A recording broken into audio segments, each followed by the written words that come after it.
Welcome to the Turing Test. Today we're diving into GPT-5's memory and personalization features, which have really stirred up a lot of buzz. Yep, absolutely. It's fascinating how GPT-5 isn't just spitting out text, but actually remembers bits about you from previous chats. Right? So unlike the old versions that had zero persistence, GPT-5 actually stores facts about you between conversations. It can remember your name, your projects, even that you prefer your replies in bullet points. It really sounds like it's building its own little notepad for each user, right? But then, naturally, that raises concerns about privacy. Exactly. And what's interesting is how it doesn't just remember randomly. The memories are structured, meaning you can actually see, edit, or even delete them. Right, that's a relief. So it's like you have control over what the AI recalls. You get the benefit of continuity without handing over total command of your data. Yep. The system pulls from an evolving profile of your interactions rather than just a string of your last 10 messages. Imagine telling GPT-5 that you're into Python for automation, and then a week later, it surprises you with a tailored script snippet. Oh, nice. That's really practical. That level of continuity almost gives it a human touch. It's like having an assistant who remembers your coffee order, unless you instruct it otherwise, of course. Right. But here comes one of the big debates, the privacy angle. People worry that if an AI remembers too much, it could turn into a sort of surveillance tool. Sure, that's a fair concern. And some have pointed out that if you're not, actively reviewing or managing what's being stored, then default settings could really lead to more invasive tracking than you ever bargained for. Exactly. The Electronic Frontier Foundation brings up the point that it's all about who controls that memory. If the user can't see or modify it, then it veers dangerously close to covert data collection. I see your point. But I wonder, don't you think that the structured approach with options to edit or delete entries actually mitigates that risk? It's like you have the keys to the diary. That's a good counterpoint, though I'd argue that while the option exists, in practice, most users might ignore it. Defaults become the norm, and then you have an echo chamber of your own preferences.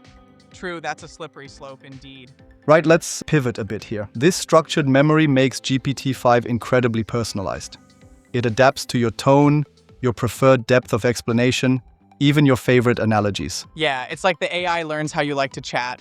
Exactly, but this personalization isn't exactly mind reading. It's more like a hyper-attentive assistant. So while it's super helpful, it's not secretly analyzing every nuance. True.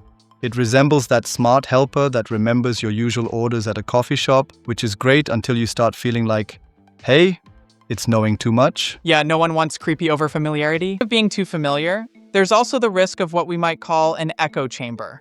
If GPT-5 remembers your tastes too well, could it start limiting the perspectives it offers you? Exactly. One risk mentioned is a narrowing of views, where the AI keeps reinforcing your style and worldview instead of, challenging it. I can see that creating a bubble. To counteract that, some researchers suggest a concept called memory rotation, where older data expires unless you explicitly pin it. This could help freshen the personalization and keep bias in check. That's a neat strategy. I do wonder, though, can we be sure that memory rotation will be enough to counteract deep-set biases over time? It almost feels like a band-aid on a broader issue. Fair point. It's a trade-off, really.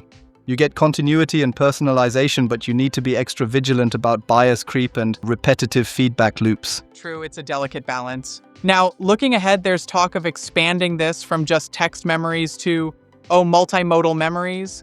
Imagine GPT-5 remembering images, voice tones, maybe even your daily schedule from connected devices. Yeah, that's where transparency will be even more crucial. If the AI starts keeping tabs on how you sound when you're tired or tracking your routine, the stakes get really high real quick.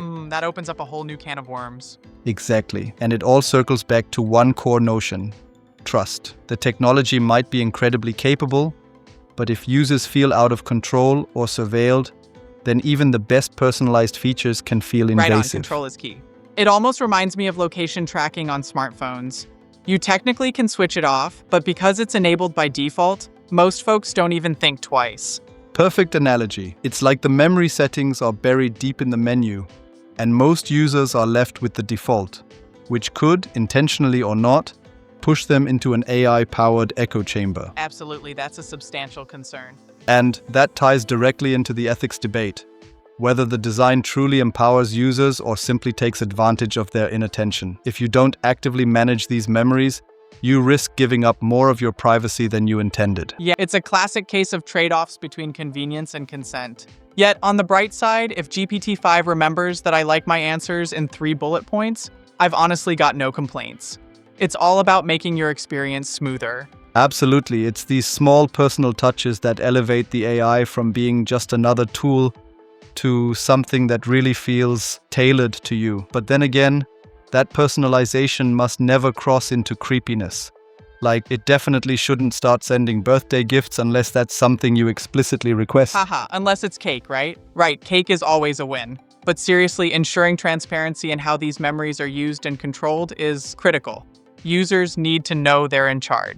Exactly. With controls that are clear, accessible, and not hidden in labyrinthine menus, personalized AI can be both incredibly useful and reassuring. But if the control slips away, then public backlash could be, well, massive. No one wants that. So, to wrap it all up, GPT-5's memory and personalization aren't by themselves creepy. They're a tool. Powerful, yes, but entirely dependent on how design choices, consent, and user trust are managed. Right, it's all about striking that balance. And that's the real takeaway. If we get the design right, this technology can enhance our interaction in ways that feel both personal and respectful of our privacy. Absolutely, it's the best of both worlds. It's been a lively chat today, and honestly, I'm pumped to see how these features evolve. Let's keep a close eye on how transparency and user control continue to shape the conversation around AI personalization. Right on. Thanks for jumping into this deep dive with me. Until next time, keep questioning and controlling your digital footprints. Yeah, and remember, if it gets too personal, you can always edit that memory, right? Exactly. Like and subscribe to our podcast for more insights and drop any thoughts you have along the way. Catch you next time.